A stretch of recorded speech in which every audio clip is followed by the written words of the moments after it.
Yes, Hope and we can like keep it that yeah. way. It's so crazy to me for Ann to talk about the storm that they're having. yeah. She also has explained how different, how far away these two venues are from Cortina and Milan.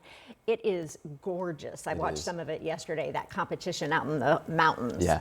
Beautiful. We watched the podium ceremony, and you're paying attention, but then you just look up and you just see the beautiful mountains. It's a little envious there because we had beautiful weather yesterday, temperature-wise, but it's followed by the storms that are brewing today. Yeah, we've had a couple earlier this morning. A lot of them are wrapping up already, but it's this afternoon when it could get kind of rocky for some of us. So I want to show you the timeline of when we can expect some of those thunderstorms later today and the kind of the threats of what we're expecting. Let's go ahead and first start with satellite and radar. There's really two different boundaries. I'll tell you what, storms love boundaries. They love forming off them. This weaker one to the north has already popped up a couple small hailstorms. We've had some hail reports from Benton to Carroll, Cass, and even Miami counties this morning. The main hail pockets have now just pushed out of our area, but this front should keep most isolated storms for this morning well to the north. Meanwhile, in central Indiana, we've got a lot of fog that's starting to develop, especially from downtown Indianapolis, points east and south. But the main driver for severe weather later today will be this warm front. Still up towards the south, but it's going to move in, and then we're going to turn pretty active, I think, this afternoon. But let's go ahead and show you the storm that's up there to the north. The lingering severe thunderstorm warning is northern Wabash County. All this activity is headed towards the Fort Wayne area. However, we still have some rain and a couple downpours in northern Cass, northern Miami, and northern Carroll counties this morning. So we'll continue to watch those in White counties as well. Just north of Monticello is where we still have a leftover downpour. But these should generally be wrapping up. If there are any additional storms, most of them should be well to the north. But it's this front farther to the south that's going to give us more severe weather later today. And then the cooler air is going to rush in behind. Tomorrow, we're only going to have highs in the 40s. This morning, you can't see downtown anymore. We've really seen the fog thicken up over the past hour.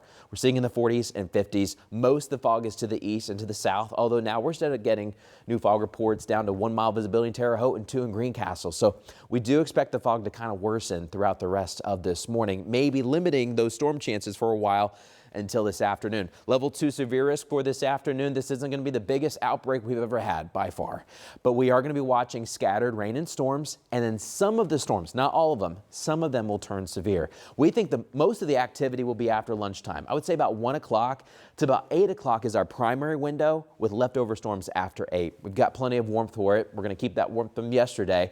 We got to 71 yesterday. That was a new record high. We'll get to the 60s today with mainly afternoon scattered thunderstorms. So 1 to 8 o'clock for, I think, that primary window, but still even after 8, we're likely still going to get some leftover storms. Some of them may be severe, but I think most of the energy is still 1 to 8 o'clock, and there will be the chance for all your severe threats: wind, hail, and maybe a couple isolated tornadoes. So make sure you stay with us throughout the day.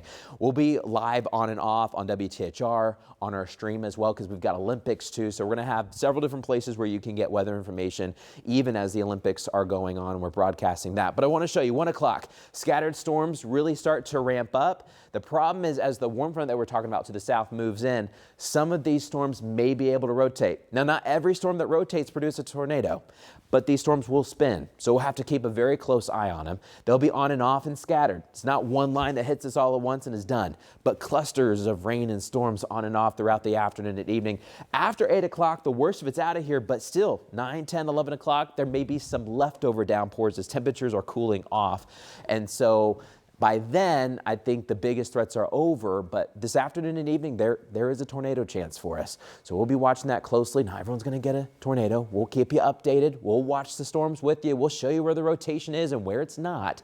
And we'll have that throughout the day today. Starting tomorrow, cooler air rushes right back in. Let's talk traffic this morning. So far, it's been pretty quiet, but we're keeping a close eye on the fog this morning and seeing how that may impact the morning commute. Looks like actually just now coming in a new crash. This would be State Road 37 by I-69, so Fisher's up towards Noblesville. I'll take a closer look at that in a moment. I think your digital team might have just turned the camera. This is I-69 there at 106th Street. Thank you, guys.